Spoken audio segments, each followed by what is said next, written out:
My name is Bonnie Haegele, and before I married, I was Bonnie Reed.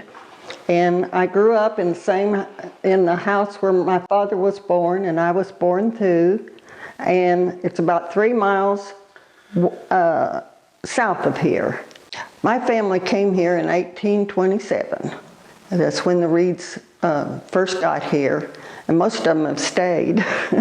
And so anyway, they were charter members of the Cane Hill Church. Well, my father was Archie Reed, and he had lived there on that farm his whole life. And my mother was Esther Collins. Shannon, her mother was a Shannon, and my grandmother was a Freeman, so I'm related to almost everyone in this area, one way or another. They grew cattle, and they milked cows for pet milk, and had a few, used to be an orchard. That whole farm was in orchards, but most of them went bad, so he'd turn them over into a beef cattle. Is what we had there at the last. I had 3 brothers and 1 sister. My sister is older than me, and then I had 3 younger brothers. My brother Leonard, and then Howard, and then John. I can remember one time Dad says, well, we're going to have tomatoes this year, and he planted about 10 acres of tomatoes.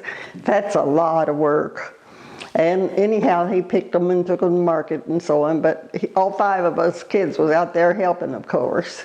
I started first grade here in Cane Hill. In 1950, we went to the Lincoln School, and I enjoyed Cane Hill very much. We played a lot of running. They played Indians and cowboys out in the field there, and you'd run from one side and then you get to go the other way. And we played basketball a lot. And one thing was, there in front of the college, from the door over, we used to walk across that rail there, the little walk place on the college building. And most of the time you didn't fall off. It wasn't too far if you did. I remember riding on a school bus. That was one of the things I thought about.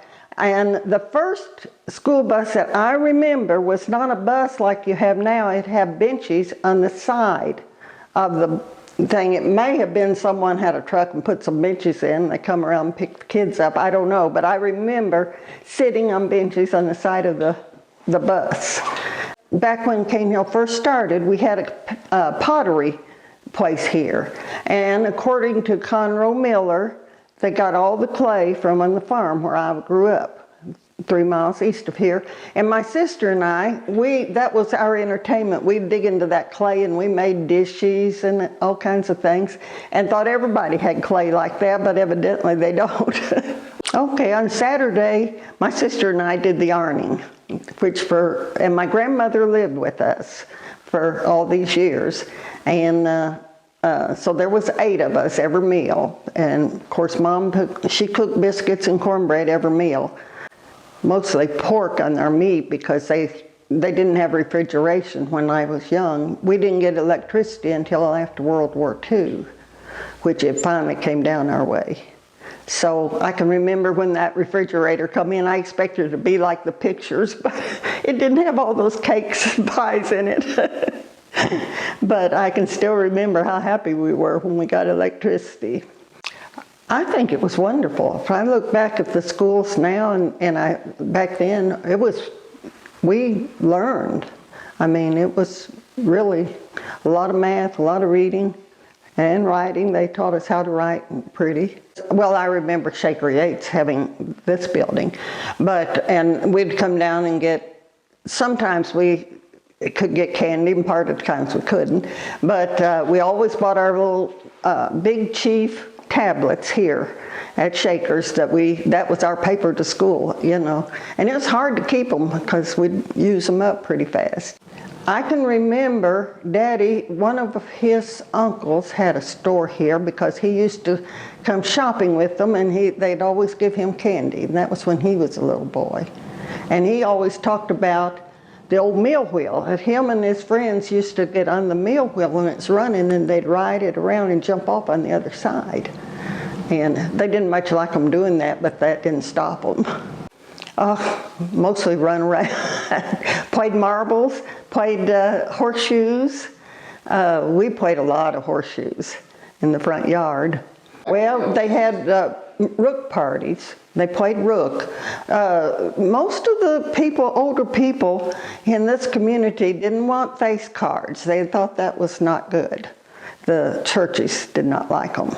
So anyhow, the rook has numbers on there, so that was okay. So they played rook. And so they'd have parties, or, you know, people get together and they'd have parties with that. And ice cream. We had ice cream, homemade ice cream a lot, because, well, one thing, in the winter, the ice was frozen and you didn't have to go buy it. You could just get it. And of course, they had the dairy, so ice cream was one of the main things. And you'd have your friends in, your neighbors in, to have an ice cream social kind of thing. And I think if we hadn't, the community hadn't gotten together back, 30, 40 years ago, it would have fell down. They put the bars through those, that, I don't know what they're called, but they pulled the building back together with those bars and so on. And I believe if they hadn't have done that, it would have failed.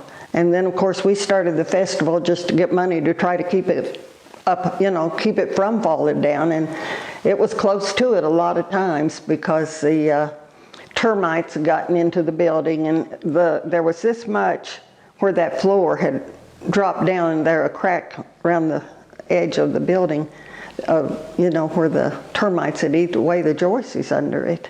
We had a housewarming for Janice and Glenn Martin. That's a house across from where the Greens live. And we had a housewarming there. There was just a few invited people, really. And Mary Jean and Ed and I were in the kitchen talking, and we was talking about how we needed to raise some money here. And we got on the idea, why don't we try to start a festival? So we discussed it a while, and finally we decided that we'd give it a try. And it's been going ever since. We didn't have many people come that first year. And every year it's grown a little. And first 3 years, it rained on us. Every year nearly, it rained.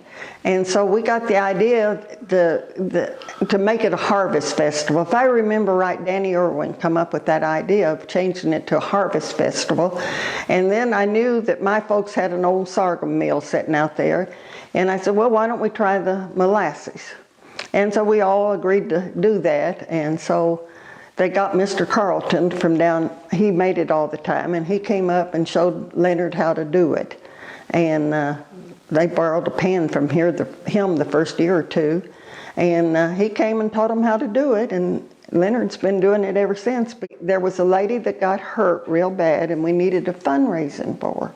So the whole community got together, and we had a play we put together. And everybody was somebody, and Reverend Ralph Thesey, he was the man in charge of this here machine that's supposed to turn these old people into young people. And there was almost everybody in the community got involved in that play.